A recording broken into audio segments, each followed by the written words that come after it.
nous sommes ici avec Étienne Rory. Merci beaucoup d'accepter de participer à notre tout premier podcast avec l'ASBL Cœur à Corps. Peut-être on va vous demander de vous présenter.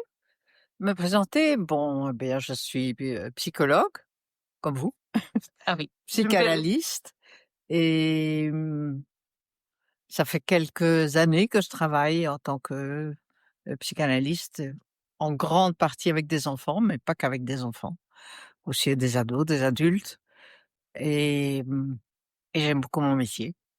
Super, super. Pouvez-vous nous parler de votre parcours un peu plus en détail et de ce qui vous a fait, de ce qui vous a conduit à vous spécialiser en fait dans la psychologie de la petite enfance?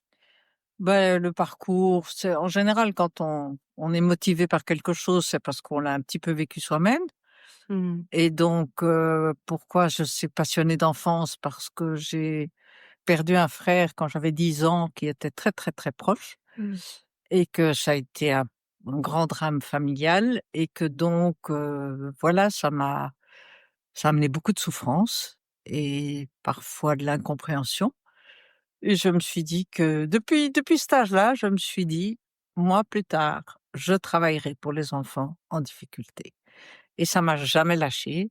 Oh waouh! Même quand, disons la famille était pas très chaude, hein, parce que les psychologues, c'est quand même pour les fous, alors, c'est pas tout Mmh. à fait à l'époque ce qui était attendu de la part, d'une jeune fille de la maison, de nos maisons là, puisque je sortais aussi du Sacré-Cœur. Mais voilà, quand on veut quelque chose, quand on a un rêve, on le réalise et donc, je le réalise encore toujours. Ah mais c'est super, après autant de d'années de travail, aussi, Oui, oui, oui. vous parlez vraiment de la petite enfance et vous êtes spécialisée aussi là-dedans. Mais peut-être parler un petit peu aussi dans pour faire l'état des lieux, avant de ce qui se Oui. passe dans quels sont pour vous les principaux, défis auxquels les parents sont, confrontés maintenant au quotidien? Ah bah, écoutez, je crois qu'actuellement, faire grandir des enfants, c'est vraiment difficile. Mmh. C'est vraiment difficile parce que d'ailleurs, il y a les défis de la société. On vit dans un monde, je veux maintenant, tout de suite, comme je veux et comme je le sens. Ça transpire par portes et fenêtres et donc, on est tous pris là-dedans, dans cette tendance à l'hyper-individualisme. Mmh. Et à côté de ça, il y a aussi, la pression sur les parents, depuis qu'il y a la contraception, en fait. Parce que D'accord. depuis qu'il y a la contraception, eh bien, vous ne pouvez plus vous plaindre d'avoir un enfant, parce que vous l'avez décidé. Et donc ça a complètement changé la donne, Mmh. du fait que, comme vous avez décidé d'avoir cet enfant, eh bien, il doit être réussi. Vous devez veiller à ce qu'il soit heureux puisque c'est votre décision. Dans le temps, quand un enfant arrivait, on pouvait toujours dire par après: «Oui, mais enfin bon, il est pas arrivé au bon moment, mon mari il avait plus de boulot, ou le couple n'allait pas bien et paf, on se retrouve avec un enfant». Donc oui, il est en difficulté, mais bon, on a été tous en difficulté. Mais ça, avec la contraception, on n'a plus entre guillemets ce paravent qui permettait quand même d'être des parents normaux, c'est-à-dire des parents pas parfaits. Maintenant, on demande aux parents de ne pas être des parents normaux, on leur demande d'être des parents parfaits, ce qui est hors norme et qui va pas et donc c'est très compliqué. OK, c'est curieux parce que c'est vraiment la première fois que je l'entends, comme ça, que vous dites à partir du moment de la contraception, en fait, Ah oui. pour vous, c'est un peu comme un début? C'est comme un début, Oui. c'est d'ailleurs l'enfant roi a commencé à exister à partir des années 60. D'accord. Ah oui, c'était Mmh. avant ça, c'était quoi? C'était mai 68, l'autoritarisme, mai 68, c'était contre l'autoritarisme, c'était laisser la parole aux enfants, Françoise Dolto. Les enfants sont des individus à part entière, on doit pouvoir les écouter, on doit pouvoir tenir compte Mmh. de ce qu'ils disent, d'où beaucoup d'incompréhension parce qu'on a dit que les enfants rois, c'était à cause d'elles, c'est absolument faux. C'est pas parce qu'on écoute un enfant qu'on lui donne toujours raison. Et c'est là où il y a le bas OK. qui blesse. Mmh. Bien sûr qu'il faut écouter les enfants, mais il faut aussi leur transmettre la loi, la frustration, les règles, et cetera. OK. Mais les années 60 sont vraiment des années clés au niveau de l'éducation. Ça, c'est jamais vu avant. D'ailleurs, les droits de l'enfant, ont été écrits en 89, donc voilà, 30-40 ans plus tard, les droits de l'enfant étaient établis, ce qui est aussi un passage tout à fait important. En 60, vous rêvez, les enfants avaient juste le droit, de se taire. D'ailleurs, c'est Mmh comme ça que j'ai grandi. mh. Little girls should be seen and not be heard. Ah Oui. oui, ça c'était Mmh. le leitmotiv de l'éducation à l'époque. Et donc, si je reprends un petit peu ce que vous avez dit, est-ce que vous avez l'impression qu'on est passé d'un extrême à l'autre? Beh, on est passé, oui, d'un excès de manque de présence et d'écoute de l'enfant à effectivement, on est passé par l'enfant tyran et puis maintenant on est de plus en plus à l'enfant Dieu, ce qui est donc encore tout autre chose, hein, parce Mmh. que, l'enfant Dieu, c'est effectivement celui qui est central dans la famille, qui prend toute la place. Pourquoi je l'ai appelé l'enfant Dieu? Parce qu'il est celui qui est écouté, qui est considéré comme celui qui sait mieux que personne ce qui est bon pour lui, ce qui est évidemment une aberration totale. Et pourquoi? Si on développe un petit peu, pourquoi vous Bah, considérez que pourquoi? oui? Parce qu'un enfant, il arrive sans la connaissance, éducative de comment grandir, comment s'adapter à la vie, comment devenir un être social. Alors on lui demande, déjà, presque, en gestation de conduire sa vie, de s'auto-éduquer. Moi, je vois, des dans les crèches, des histoires absolument, folkloriques à fond. Une maman dépose son enfant qui a tout juste pas 1 an, 16 mois, quelque chose comme ça, qui veut la clé de la voiture. Bon, elle lui donne la clé de la voiture, puis au moment où elle part, l'enfant refuse de donner la clé de la voiture. Il veut que la clé de la voiture soit dans son petit casier et on voit la maman partir à pied parce que Mais elle laisse la clé de la voiture dans un petit casier pour pas contredire son petit garçon de 18 mois. d'accord. Alors, je Mmh. sais pas, moi, ça touche un petit peu quand même à des limites qui sont, bien imaginées pour l'enfant. Cette toute-puissance, ça ça le rend en fait, ça le rend fou, quoi. Mmh. Et vous croyez que c'est une tendance générale ou c'est un peu, juste une partie des parents qui rentrent là-dedans ou c'est vraiment une tendance où ça se passe de plus en plus dans C'est-à-dire que les c'est une familles? Oui. tendance, Dieu Oui. merci, tous les parents sont pas là-dedans. Mais de plus en plus, l'autre jour, je vois une maman qui change son lange de son bébé qui a 6 mois et elle s'adresse à lui en lui demandant: «Est-ce que tu me donnes la permission de te changer de lange? Je pense que ce serait mieux pour toi, mais enfin, dis-moi si tu crois que c'est bien». Il a 6 mois. Je Mmh pense mh. que la maman devrait savoir effectivement oser dire: «Maintenant, c'est le moment de changer ton linge, sinon tu vas avoir les fesses rouges». C'est ça et cette attitude-là des parents, vous croyez qu'elle vient d'où finalement? Ah ben, elle vient du fait que il faut l'enfant, c'est mieux que n'importe qui, ce qui est bon pour lui. Ça, Mmh. c'est l'enfant Dieu. C'est celui qui doit s'autodéterminer. OK. C'est-à-dire, il doit déterminer tout ce qui lui arrive, de lui-même. Alors si on va un peu loin dans cette philosophie, eh ben, ça délire sec, hein. Hem, Parce qu'évidemment, il y a un moment de la vie où, bah, il faut quand même s'habiller pour aller à l'école, par Mmh mh. exemple. Ah, moi, des enfants qui refusent de s'habiller et où les scènes du matin sont des cauchemars pour les parents, ça, j'en vois 10 à la douzaine, hein. Oui. Alors que Mmh. une fois qu'un enfant sait s'habiller, bah, qu'il s'habille, point. Il s'habille pas, il va à l'école en pyjama, puis les affaires sont réglées. Mmh. Heu, Est-ce qu'il y a eu, une genèse de ce mouvement? C'est-à-dire, est-ce qu'il y a eu comment on est passé de, l'enfant, «normal» entre guillemets, ou l'enfant classique à l'enfant Dieu? bah, en étapes. De l'enfant classique, on est passé à l'enfant roi, c'est-à-dire l'enfant qu'on écoute, l'enfant qui a le droit de s'opposer, ce qui est quand même un pas énorme et c'est fantastique un enfant qui s'oppose, un enfant qui cherche à à construire son individualité, mais on ne doit pas toujours lui donner raison, mais il s'oppose, non, il veut pas, je sais pas moi, il veut pas rester assis à table, non, il veut bouger. OK, bah, c'est très bien, mais tu dois savoir que si tu quittes la table, bah, tu viens plus manger, c'est tout. Voilà. Mais donc l'enfant avait le droit. Là où avant, l'enfant, il collait à sa chaise, pipait pas mot, quoi. Donc un enfant qui s'oppose, et il y en a, Dieu merci, encore beaucoup aujourd'hui et c'est très sain. Simplement, là où c'est le parent qui doit mettre la loi, le parent met la loi, c'est tout.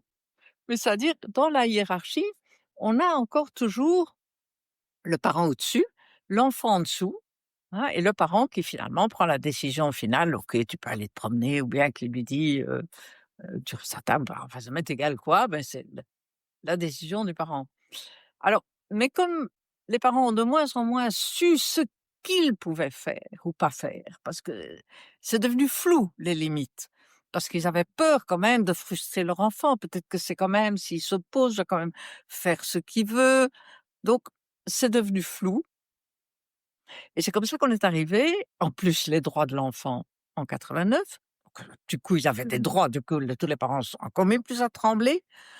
Parce que les enfants, moi j'en ai eu à l'époque dans mon bureau qui venaient dire: «Et c'est tel numéro, et si le parent fait pas ce que je veux, je téléphone à tel numéro». Incroyable. Bon, avec moi ça durait pas longtemps, hein. Il était vite remis en Mmh. poste.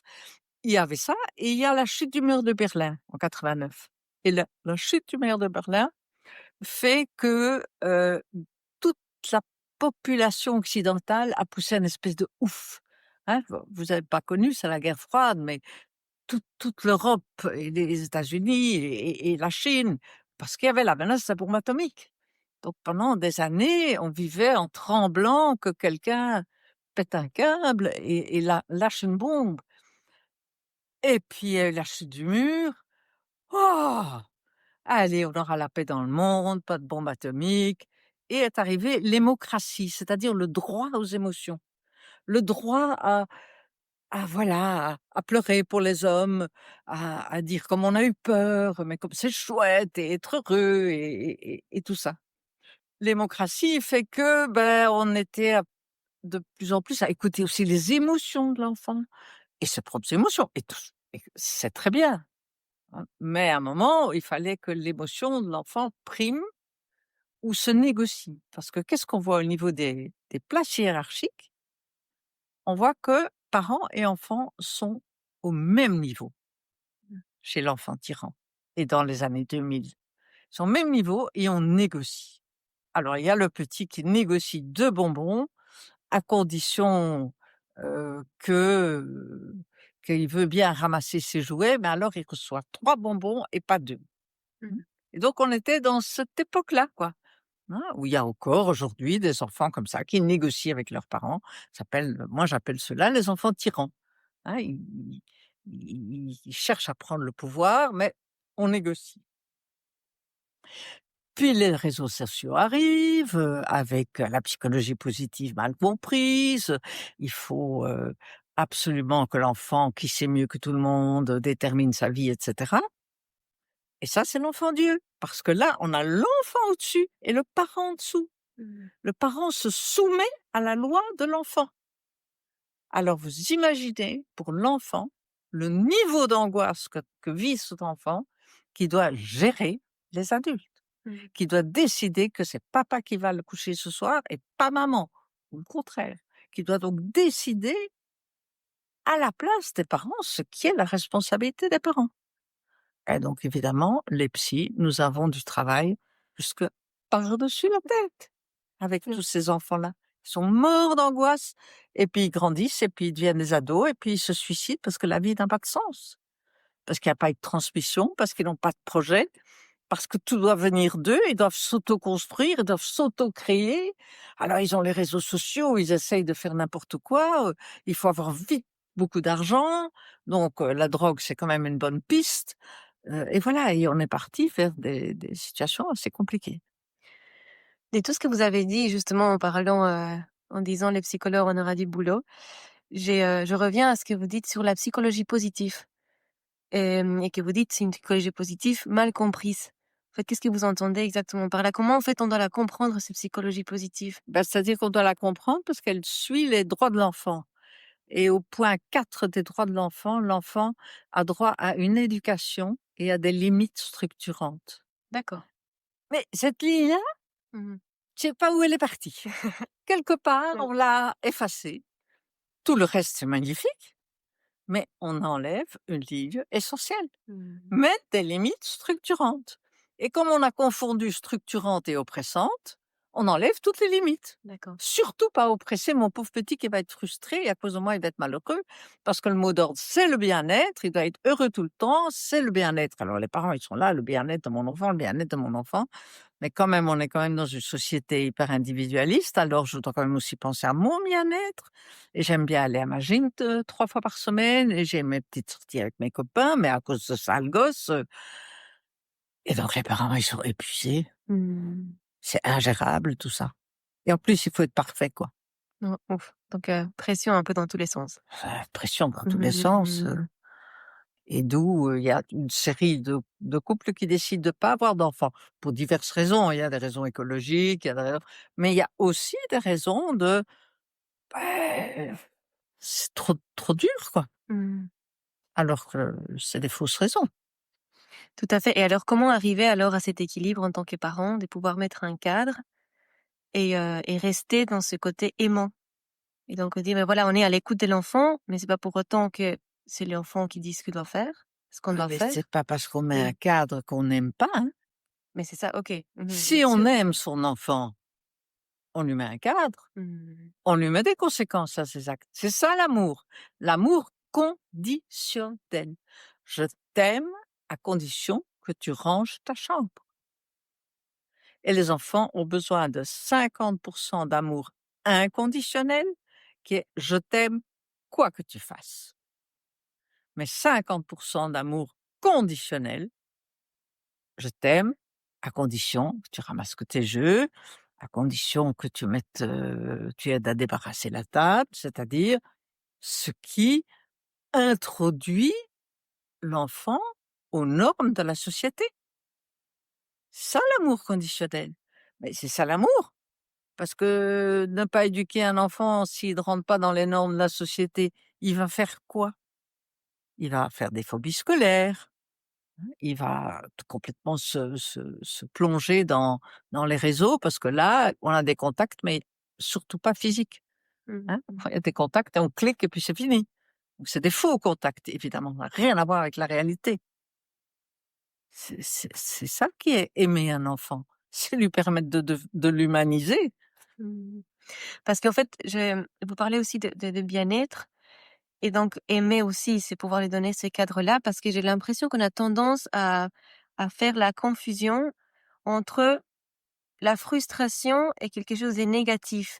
Les Ouais, émotions négatives, en fait, en lieu, elles sont désagréables, mais elles sont pas forcément négatives. Au voilà, contraire, le au fait de contraire, laisser exister aussi la frustration est quelque chose en lien avec le bien-être, j'ai envie de dire aussi. Parce qu'à travers cette frustration-là aussi, il apprend à savoir que tout n'est pas un tout but. n'est pas possible Oui. et c'est ça le problème, c'est que comme on essaye le moins de veiller à ce que l'enfant soit jamais frustré, on le déréalise. Parce que la réalité, Mhm. Adhérer. ça fait partie de la frustration fait partie de la réalité. C'est pour ça que nous sommes des êtres désirants, parce que notre désir n'est jamais comblé. S'il est comblé, ah ben alors là, on est coincé dans un tunnel, dont on ne sait pas sortir. Mmh. Le désir est le manque est immanquable pour une vie parce que c'est comme ça, comme j'ai pas, je désire autre chose. Quand je l'ai, je désire autre chose. Je désire toujours quelque chose qui me manque. Mais quand on s'efforce à ce que rien ne manque à l'enfant, mais comment voulez-vous qu'il désire encore? Mmh. C'est affolant. Et donc d'une certaine façon, avec, ce type de parentalité-là, on on les comment dire? On les prépare pas en fait à la vie On les de tous les prépare pas, jours. On les prépare on pas à les la vie de tous prépare les pas. jours, C'est pour oui. ça qu'on les déréalise, c'est pour ça qu'il y a tellement de suicides chez les adolescents. Mmh. Beaucoup, beaucoup de suicides. Et Chaque année, il y en a plus. Mais parce que, Jacques est à l'école, il est amoureux de Sylvie et Sylvie ne l'aime pas, bah, oui, c'est la vie ça, hein, voilà et et il se suicide parce que Sylvie ne l'aime pas et on a beau lui dire: «Mais écoute Sylvie, ben voilà, c'est comme ça, on peut pas aimer tout le monde». «Ah non, mais puisque je l'aime, elle doit m'aimer». mmh, Ils ont grandi là-dedans et comme elle m'aime pas, bah, la vie n'a aucun sens et je me suicide. d'accord. Et donc pour vous, ça fait vraiment partie des causes et des facteurs, ce type d'éducation-là aussi pour la détresse maintenant des Ah jeunes bah, oui, au sûrement. quotidien?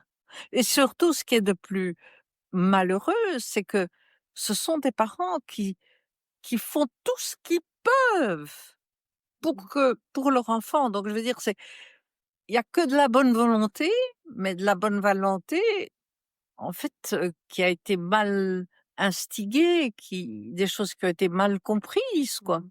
Quand on pense que des limites, c'est d'office oppressant et qu'on ne sait pas que des limites, c'est structurant, eh ben, on met pas de limites. Mmh. Mais l'enfant, il n'a pas de structure. J'ai encore, vu un article comme quoi on veut, pas punir justement, arrêter la punition dans le coin. Absolument. Qu'est-ce que vous en pensez de ça? Écoutez, le délire, il y a un moment, on se demande s'il y a un arrêt possible.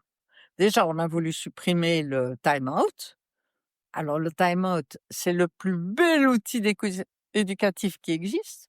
Est-ce qu'on peut juste peut-être définir qu'est-ce que vous Le entendez par time out, c'est le mettre un peu dans sa chambre, quand il est dans une colère de fou, qu'il est ingérable, parce qu'il est furieux, parce que, je sais pas, vous n'avez pas acheté le jouet qu'il faut ou que sais-je.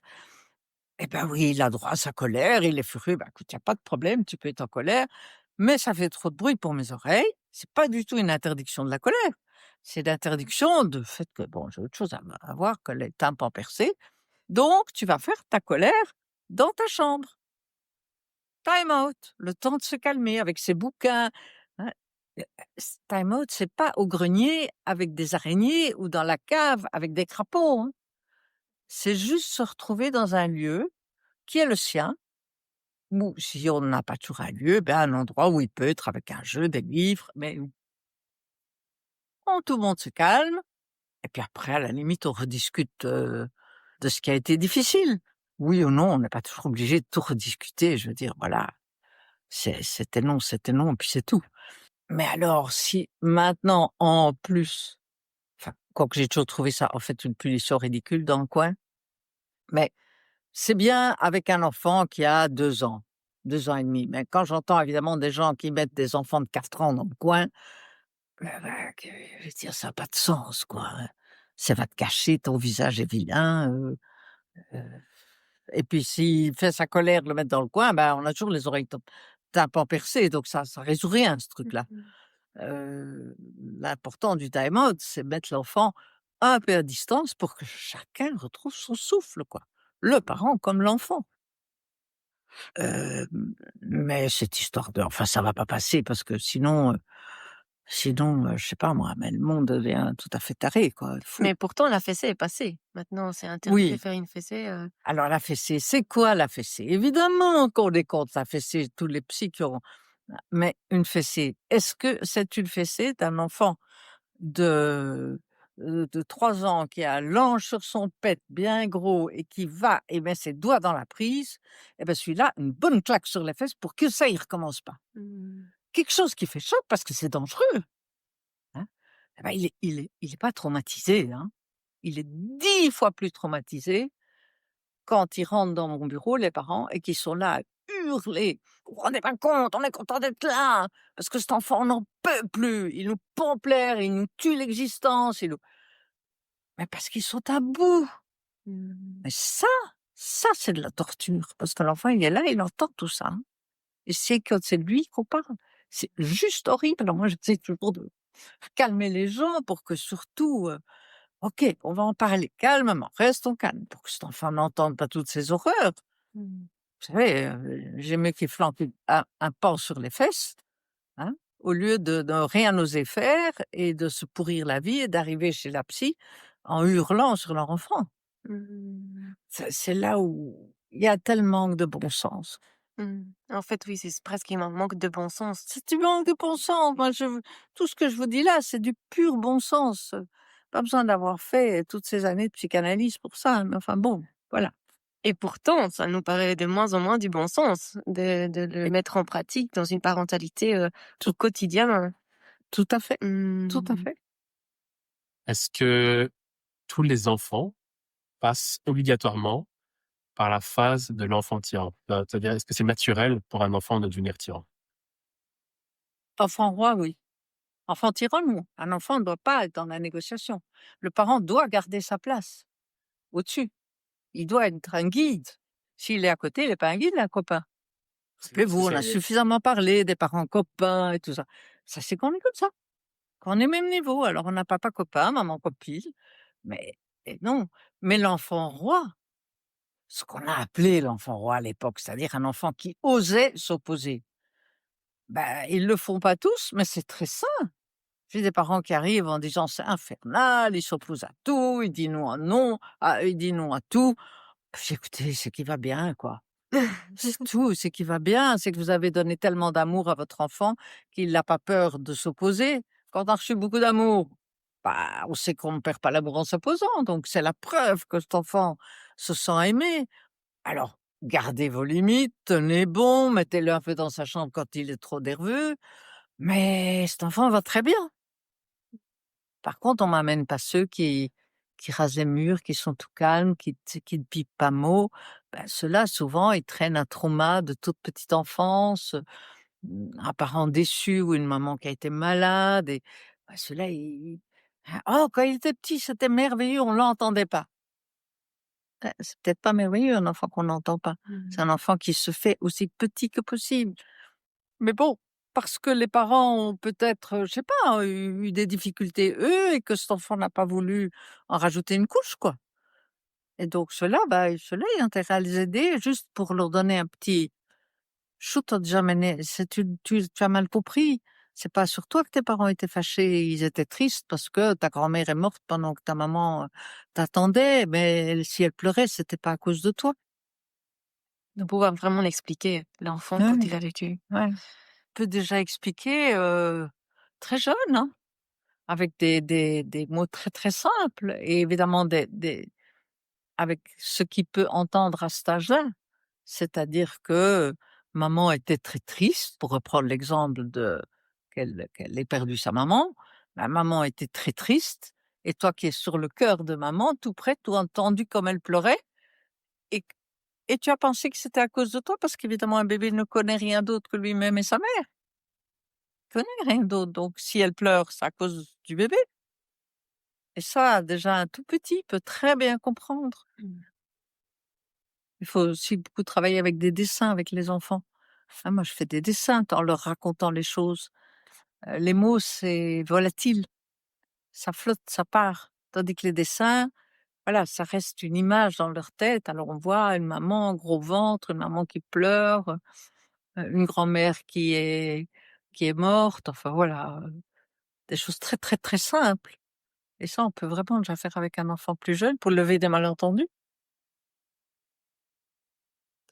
Je profite qu'on parle de ça, de comment expliquer aux enfants, parce que je me permets juste de faire une parenthèse. Donc, notre ASBEL qui est cœur à corps, qui travaille dans toutes les questions aussi avec le développement et l'accompagnement à la vie relationnelle, affective et sexuelle. Ouais. Et donc justement, que vous faites partie, du conseil administratif aussi. Donc, la question est: comment parler à nos enfants de sexualité? Écoutez, c'est une question tellement délicate, la sexualité, parce qu'on ne peut en parler qu'avec des mots de poésie, heu, ou des musiques, hein, et de parler la sexualité, bon, ça touche à l'amour et donc voilà, on peut vraiment, aborder la question du côté du rapprochement, hein. C'est-à-dire quand maman est tout contre papa, c'est parce qu'ils s'aiment. Et puis l'enfant verra bien où il en est. L'autre jour, il y en a un qui m'a sorti quelque chose de tellement beau. Il a dit: «Moi, 5 ans, moi je sais comment on fait des enfants». «Ah bon?» J'ai dit: «Ah ça c'est chouette, explique-moi». Eh ben voilà, papa se couche sur maman et papa, il a un crayon attaché à son ventre et alors il bouge et il fait un dessin d'un bébé avec son crayon C'est trop mignon. sur le ventre de maman et alors maman a un bébé dans son ventre à elle. C'est pas beau ça? C'est magnifique. C'est magnifique, hein? Mmh. Et c'est ça, c'est pour ça que c'est tellement important de ne pas imposer des images aux enfants, il faut qu'ils les trouvent.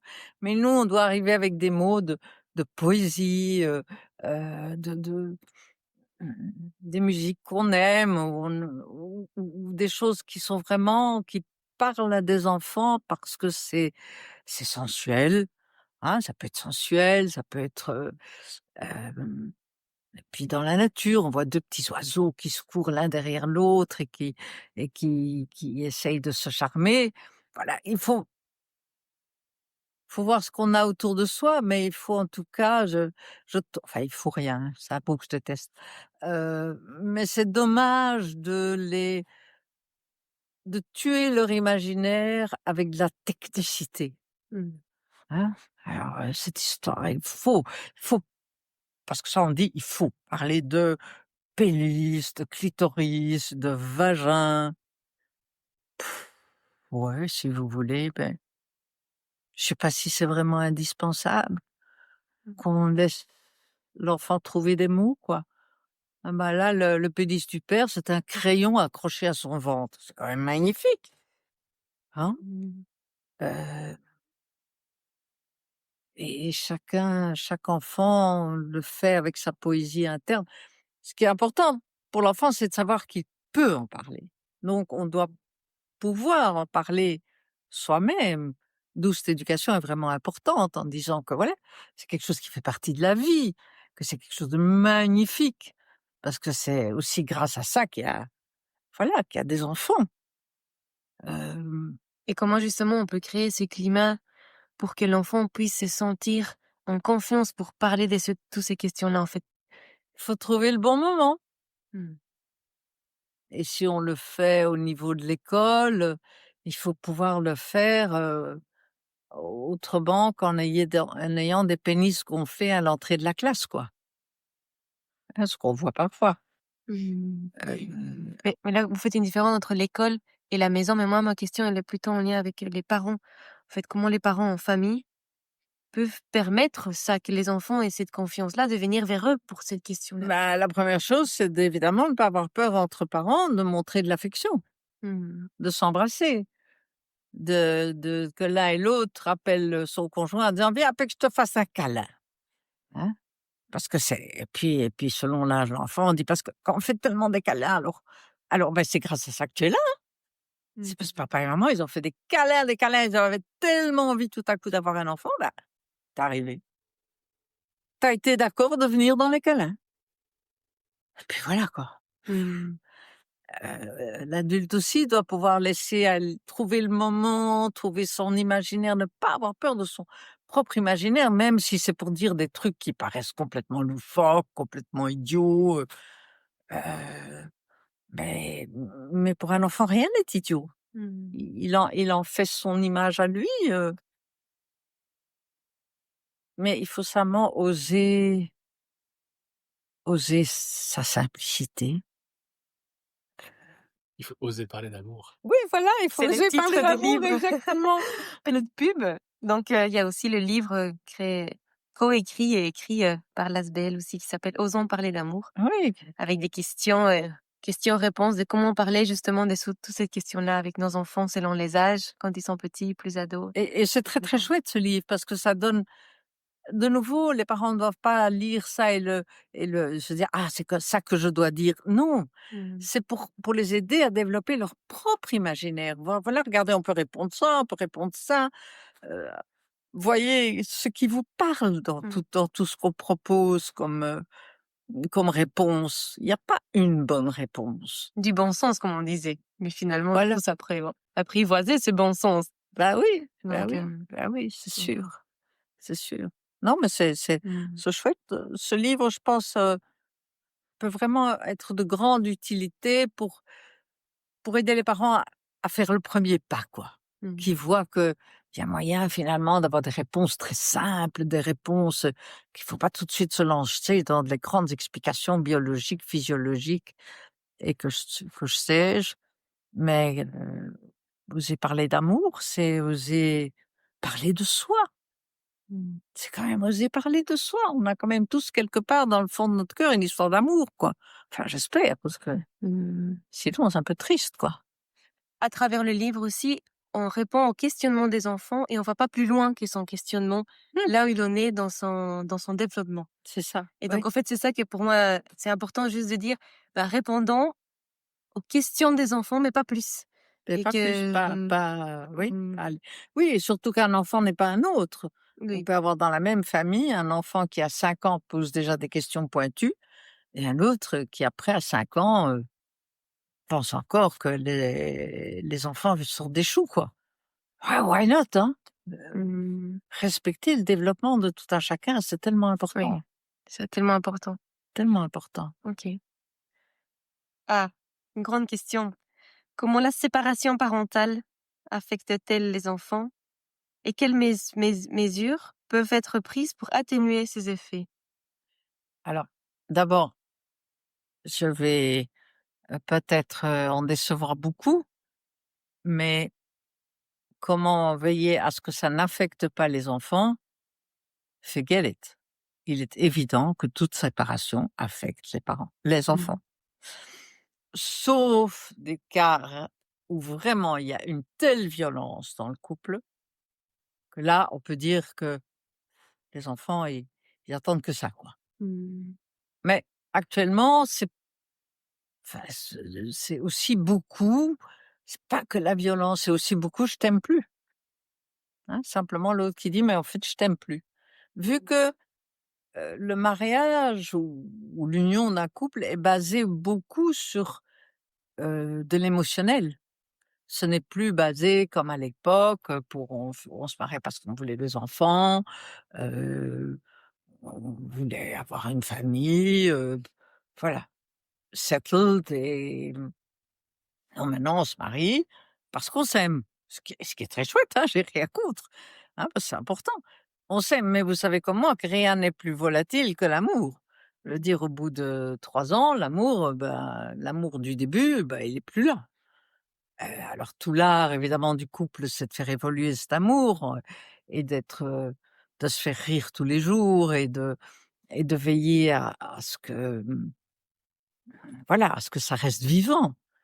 Mais bon, tout le monde ne réussit pas cette gymnastique et donc parfois au bout de X temps, et malheureusement souvent après qu'il y ait un ou 2 enfants, parce que justement c'est tellement, asking and demanding d'avoir un enfant que les parents sont fatigués et que finalement ils se disent: «Bon, on va se séparer entre nous comme ça». Un a les enfants une semaine, donc il est quand même parent et l'autre semaine, il est jeune, il peut sortir, il peut alors why not, hein? Mais je veux dire, ce couple-là qui se sépare, il faut pas se ils viennent chez moi et quelquefois ils disent: «Qu'est-ce qu'on peut faire pour que ce soit pas traumatique pour les enfants?» Bah, écoutez, perdre son couple parental, c'est un trauma, quoi. Mmh. Maintenant, bien sûr que c'est pas pour ça un trauma dont on ne se remet pas, hein, mais c'est quelque chose qui il faut faire le deuil de: «Je peux me séparer de mon conjoint et c'est le bonheur pour tout le monde». Mmh. Je crois que ça, peut-être dans certains cas, je dis des cas de grosse violence, les parents, les enfants sont contents de voir que les parents ont fini de se balancer les assiettes à la tête. Mais, bon, pour que ce soit, disons, le plus facile à digérer pour les enfants, il y a une clé, c'est que les parents doivent être bien avec leurs décisions. Mmh. De comment d'un côté comme l'autre, on s'organise en tenant compte de l'autre et en veillant à ce que des 2 côtés, ce soit la solution la meilleure possible.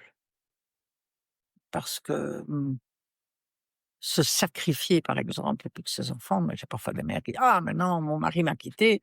Maintenant, plus jamais d'homme, je vais me consacrer à mes enfants. Rien qu'à eux.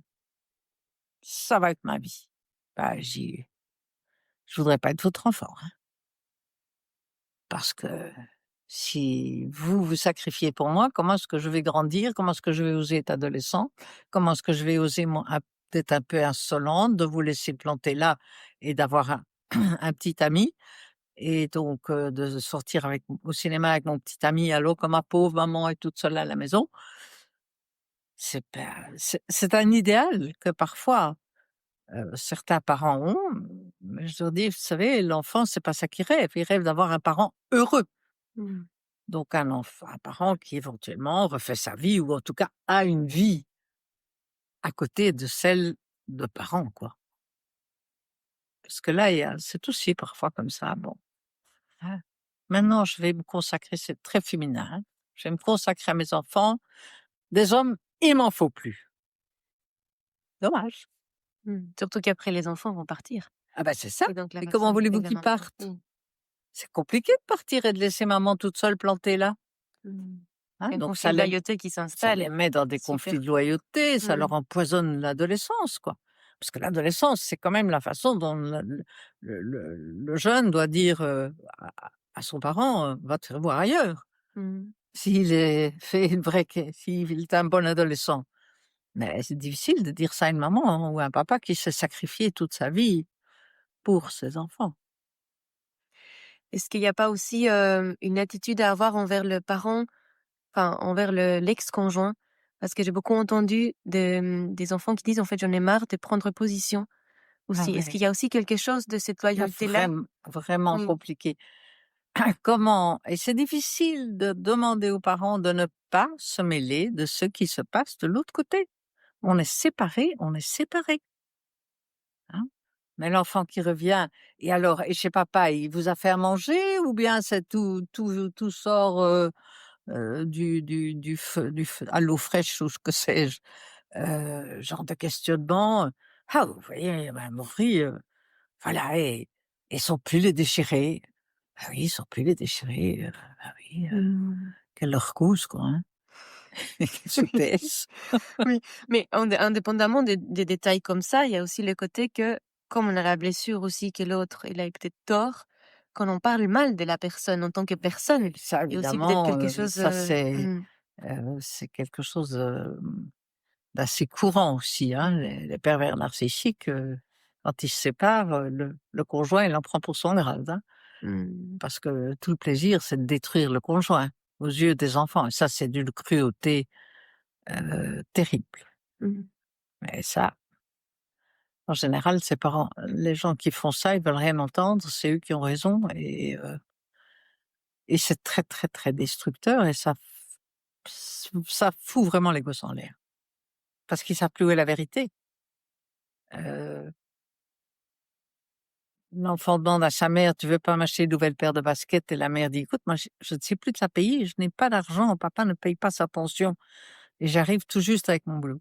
Puis il va chez papa: «L'argent? Mais j'en donne plein à ta mère. Tous les mois, je lui verse de l'argent.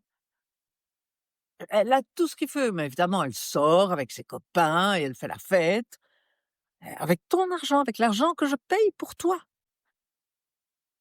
Puis le gosse, il revient: «Mais maman, tu reçois plein d'argent». Et ben, qu'est-ce que la mère dit: «Beh, écoute, je suis désolée, alors il est ado et elle va montrer le compte en banque. Il dit: «Beh, je sais pas». Et pour les enfants, c'est inaudible. Il veut pas voir le compte en banque. Il veut pas savoir que son père ment. Il sait plus où est la vérité. Mmh. C'est horrible. On se dit: «Bah, quand ils vont être adultes et avoir eux-mêmes des enfants, le franc va tomber». Ouais, Bah, non, au contraire. au contraire, la manipulation peut être telle que leur vision est biaisée et pour le conjoint qui est dans le collimateur, c'est l'enfer, quoi. Mmh. C'est vraiment l'enfer parce que mais pour les enfants, ils savent plus où est la vérité. Tout le monde leur ment. Il y a tellement de perversion dans notre monde actuellement, hem, parce qu'il y a de moins de névrose, on est beaucoup plus dans du borderline, Mmh. donc dans de la perversion, parce que les conflits, justement mai 68, avant 68, les conflits étaient entre moi et l'éducation qui m'imposait «Little girls should be seen and not be heard». Comment quand même arriver à parler? Mmh? Quand même, faire mes études de psy, alors que, bon, bah, une jeune fille, ça devait juste apprendre le piano et se marier et faire des enfants, quoi. Mais il y a c'est plus ce conflit-là aujourd'hui, c'est beaucoup plus le conflit heu, dans le social. C'est comment être reconnu par l'autre, par le père, quand père P-A-I-R, hein, c'est-à-dire le conflit, c'est, comment exister, puisque je dois beaucoup déterminer parce que je dois me prouver moi-même, parce que pour trouver un job, tout le monde dit: «Oui, oui, je veux bien vous engager, mais vous devez d'abord avoir de l'expérience». Comment les jeunes? On leur dit tous qu'il faut de l'expérience, mais personne ne veut leur donner cette expérience. Donc c'est un petit détail, hein, mais qui fait que c'est un monde où on doit tout le temps on n'a pas une espèce de personne qui est gentille, qui nous aide, qui nous donne une place, dans le temps, bah, tout le monde savait ce que faisait le père. Maintenant, questionner combien de jeunes: «Qu'est-ce qui fait ton père?» Je sais pas, j'ai aucune idée. Donc il y a quelque chose qui n'aide pas à entrer dans la société. Donc je dois tout le temps me m m'auto-construire, être performant, trouver à écrire quelque chose sur Instagram, hein, qui fait, 10 000 vues, bah, voilà, pour exister, Mmh. mais je dois être au courant quand je vois les jeunes, ils sont là sur leur téléphone, c'est pour le premier qui a eu une info de telle star ou pas, et si l'autre a l'info avant moi, en fait, je suis nulle, quoi. Donc ils sont tout le temps sur leur téléphone pour être les premiers à avoir l'info de je ne sais quelle connerie, et donc il y a il y a l il y a vraiment aujourd'hui la question de comment faire pour exister. Mmh. Qui était pas du tout, et donc dans le social, et donc vite je suis victime ou je suis parano ou j'ai l'impression elle a tout fait là Céline pour qu'en fait, ce que je dis, j'arrive pas à le dire dans sa façon de poser ses questions. C'est ça le parano, hein. L'autre fait tout pour, en fait, pour que je n'existe pas, pour tirer la couverture de son côté, donc on est une société victimaire, hein, on parle que de ça, hein, des victimes. Mmh. On est tous victimes de quelque chose. Notre bêtise, oui. Heu Oui. et donc c'est beaucoup plus dans la perversion, ça, comment utiliser les autres. Comment, en utilisant l'autre, comment je peux quand même moi, hein, me prendre une place au soleil. C'est beaucoup plus de l'ordre de la perversion que du conflit névrotique. On est dans toute autre chose aujourd'hui. Est-ce que juste pour des gens, qui n'ont pas trop fait d'études de psycho, est-ce qu'on peut juste définir, le névrotisme et la perversion? Bah, c'est-à-dire que névrotique, c'est un conflit entre moi, entre mon désir et ce que la société aurait voulu que je sois. Donc voilà, je suis en conflit là avec, hein, parce que pensez à l'époque de George Sand, une femme ne mettait pas un pantalon. Bon, bah, c'est tout. Je vais quand même arriver à mettre un pantalon, même si aujourd'hui les femmes peuvent pas, et cetera. Donc c'est ce combat, je dirais, contre le social, contre la norme. Mmh. Aujourd'hui, c'est le combat contre Mmh. l'autre individu, hein, qu'il faut pas qu'il me manipule. Faut que je fasse attention, faut pas qu'on profite de moi. Heu, donc on est dans quelque chose, et je dois moi toujours me prouver que je suis meilleure que l'autre. Donc c'est un conflit de moi avec moi aussi. Mmh. Je dois pas me laisser faire victime, je dois, hein, donc c'est vraiment beaucoup plus un conflit de soi avec soi, de comment trouver sa place, comment exister. Hein, dans la névrose, on sait très bien que vous existez, mais le problème, c'est oser exister comme on a envie d'exister. Mmh. Mais on existe. On est la fille d'eux, et cetera. Mais on doit rentrer dans la case.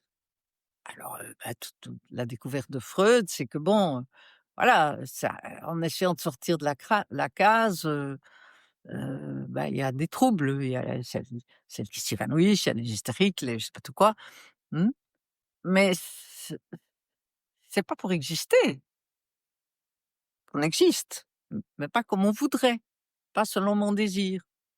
Tandis qu'aujourd'hui, c'est comment exister aux yeux de l'autre? Tous les moyens sont bons, mais je dois exister parce que l'autre va essayer, d'exister mieux. Et que maintenant exister aussi, c'est avoir des bonnes photos sur les réseaux, Ah, d'avoir des c'est ça? likes, d'avoir des amis, Ah, ce n'est que ça exister des aujourd'hui. oui, et donc de plus en plus et moins on a des likes, moins on existe aux yeux Moi, des on autres, existe, surtout hein, pour les jeunes. et vous savez, ça a commencé dans les années 2000 parce que les annonces de baptême ont commencé à être incroyable. J'en ai gardé toute une série parce que tout à coup, d'ailleurs, hein, horizontalité des liens, les parents n'annonçaient plus l'arrivée de leur enfant. C'était Hector arrivait, du haut de ses 52 centimètres, il va sauver le monde. Mais j'en ai plein comme ça, avec, heu, maintenant l'écologie, la terre va ceci, cela, parce que Julie est là et elle va répandre le bonheur autour. Et il fallait retourner ce truc dans tous les sens en disant: «Mais c'est l'enfant de qui?» Il y avait un petit derrière, et alors c'était souvent Juliette et Jacques. Ah mais Juliette et Jacques qui, quoi? Parce que les noms de famille, à l'école, on l'apprend plus aux gosses. Mais c'est ça qui nous fait exister dans la société, Mmh.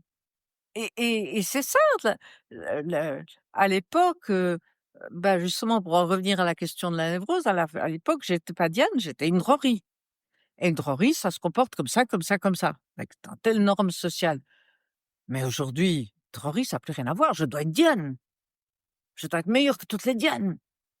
Donc, je dois quelque part, devenir unique de par moi-même, pas de par la transmission, pas de par mes origines. C'est je dois me tout le temps me battre pour faire que, voilà, qu'on écoute Diane et pas Céline, quoi. Mmh. C'est dur, quoi. Mmh. C'est très, très dur. En tant que parents, comment on peut aider nos enfants à avoir une bonne image de leur corps? En fait, qu'ils puissent vraiment, dire avoir cette assurance de dire: «Mais voilà, ça c'est mon corps». Par exemple, nous dans notre avec notre ASBL, on fait des animations dans des écoles. Je n'ai justement, heu, 3 semaines de suite la question en fait: «Comment faire pour aimer mon corps?» Parce qu'on a aussi l'impression que comme on se compare de plus en plus aussi avec tous les réseaux, on a une image d'un idéal de corps Exactement. et donc on perd tous ses repères et notre corps on est trop petit, on est trop plate, on est On est ceci, trop on est blond, on n'a cela. pas les yeux de la Mmh. couleur qu'il faut, Exactement. et Et comment en tant que parent, en fait, on peut donner des d'aide à et ses et enfants? là, de nouveau, à l'époque, si je peux dire, heu on avait aussi, moi j'ai toujours rêvé d'être blonde avec des merveilleux cheveux alors que j'ai des baguettes et ça. Je crois qu'on a toujours eu des questionnements de vouloir être un peu autre, mais on était entraînés à assumer la frustration et à apprendre que, bah, voilà, je peux choisir beaucoup de choses, mmh, de devenir psy par exemple, mais la tête que j'ai, je dois accepter elle est ce qu'elle est, le corps que j'ai, il est ce q donc il y avait une acceptation. Mais c'était dans l'air du temps. Voilà, tu existes, mais tu as pas tout choisi de ton existence. Mmh. Mais aujourd'hui, je veux tout comme je veux, quand je veux, maintenant, tout de suite, comme je le sens.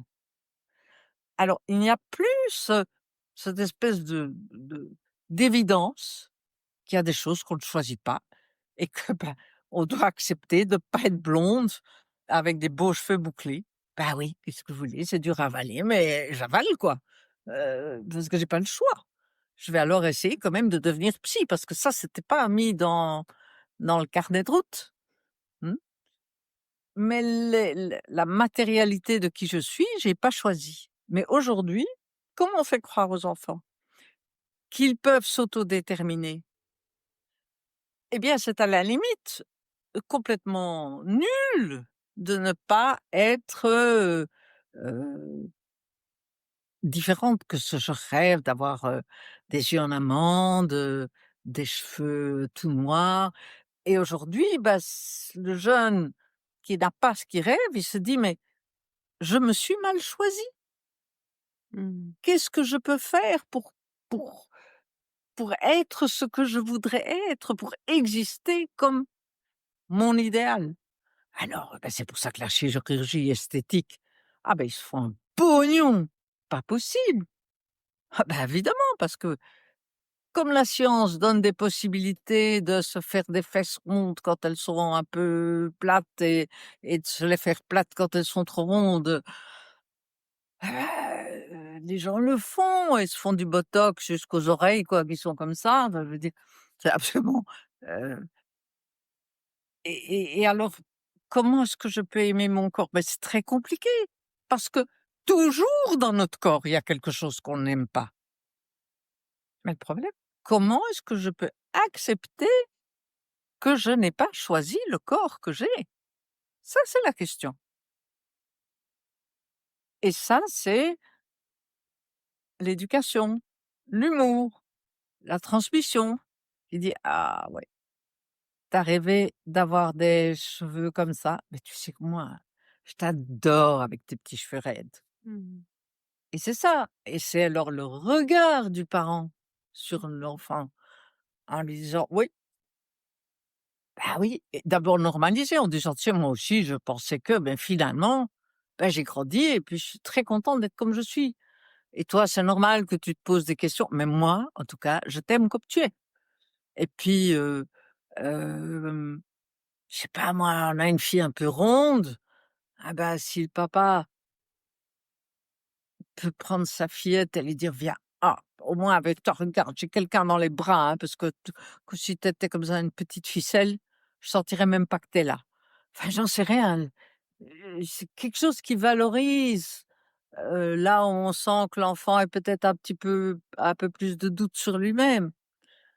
Mais c'est toute une assumption d'apprendre à aimer le corps qu'on a et de comprendre que, bah, ça, on l'a pas choisi. Mais c'est difficile, hein, notre époque. Chirurgie esthétique et puis on voit maintenant avec toute la question des trans. Bah, écoutez, s'il y avait les possibilités de faire, toutes les cures d'hormones et heu, à l'époque, je dirais à mon époque, peut-être même à la vôtre, bah, il y aurait eu 10 000 plus de jeunes parce que toute puberté, peut-être il y en a qui tout de suite sont ravis dans leur corps de femme. Bah, quand même, il y a beaucoup de garçons qui trouvent que c'est compliqué, d'avoir des érections. Les filles, au moins, on voit rien, quoi. Eux, hein, ils sont là, pas avec pas d'érection, ils ont l'air de quoi? Donc ils disent: «Ben, je voudrais être une fille» et la fille, bah, évidemment, elle se fait violer, donc elle se dit: «Moi, je préfère être un garçon parce que comme ça, au moins, je suis safe». Mais ça existait tout le temps, cette question. Simplement, ce qui est malheureux, c'est qu'aujourd'hui, au lieu d'aider les jeunes à savoir que ce sont des questions légitimes et difficiles et qu'il y a voilà, qu'on peut quand même s'en sortir, hein. Sauf il y a toujours quelques cas de vraiment de dysphorie du genre, mais c'est quand même, ça a toujours existé quoi. Que enfin moi je sais que si à l'époque, j'avais pu choisir, moi avec mes 2 frères, c'est évident que j'aurais et Little Girl Should Be Seen and Not Be Heard. Pensez bien que j'aurais choisi d'être un garçon. Ceux-là, ils avaient le droit d'exister, ils pouvaient parler à table. Mais pas photo quoi, beh, j'étais une fille quoi. Mais peut-être qu'à l'époque, j'aurais été vite en stummelings, voir comment, suivre, une hormonothérapie pour quand même, devenir un garçon. J'ai juste encore une question. Vous dites tantôt, vous avez dit qu'une fille un peu plus ronde, elle a besoin de peut-être de son père pour lui faire un câlin. Est-ce que vous pensez que le regard du père ou une fille est plus important que le regard de la mère? Et le regard de la mère alors pour le garçon? Ah oui, ah oui, parce que quand même le premier amour d'une fille, c'est bien son père. Enfin, dans la majorité des cas, disons, hein? Même si l'amour de la mère, bien sûr, est important, mais c'est presque un amour, heu, léger, quoi, je veux Qui dire, va de soi, oui. et c'est un amour différent, quoi, parce que c'est une rivale en même temps, je veux dire, elle veut toujours tout mieux savoir, ma mère, hein, donc là où pour un garçon, ma mère, oh, elle est tellement gentille, ma maman: «Oui, ma maman, je suis d'accord», bah, voilà, c'est la même chose, quoi, hem et je crois que pour une fille, cet amour du père puisque voilà, elle est quand même avec cette mère en un peu en rivalité aussi, et en grand amour, mais ce regard du tiers, du regard extérieur, s'il vient m'aider à me séparer de la fusion avec la mère en me dis avec un message: «Oh beh, c'est trop gai, viens, on va aller faire les courses à nous 2». Ah, je me dis: «Donc, en dehors du regard de la mère, il y a quand même je plais à quelqu'un, hein et donc le regard du père, c'est quand même très, très, très important. S'il regarde, j'ai eu comme ça un cas d'un monsieur qui a des filles et oui, oui, très et c'est vrai, il adore ses filles et tout ça, mais on sent très bien, il dit: il prend jamais un garçon dans les bras, un enfant garçon». Oui, parce que voilà, parce que c'est trop dur pour lui. Parce qu'en fait, il rêvait d'avoir un fils. Mmh. Voilà, ça fait partie de la vie, quoi. Mais certes, quelquefois, dans une famille comme ça, il y a une fille, alors qui fait tout ce qu'elle peut pour être le garçon rêvé du papa. Why not? Mmh? Why not? Voilà, ça fait partie de tu en as une autre qui, par contre, je sais pas, justement, elle est un peu boulotte et papa n'aime que les belles grandes filles minces. Peut-être que le papa, sans s'en rendre compte, la regarde, l'air de dire: «Pouf, cette petite ronde là». Mais l'enfant, il capte tout ça, hein. Mais en même temps, voilà, c'est la vie, hein. On n'a pas toutes nos émotions sous contrôle et ça fait partie de la vie. Mmh. Mais les papas, c'est important pour les filles. Mmh. Ça, c'est clair. Donc peut-être un petit mot de conclusion, effectivement. Est-ce que vous avez quelque chose à dire aux parents qui te remplit d'espérance? Mais écoutez, moi, j'ai très fort envie de leur dire que être parfait, ça existe pas et qu'avoir des parents imparfaits, c'est merveilleux. Ça permet aux enfants de pouvoir être imparfaits plus tard. Mmh.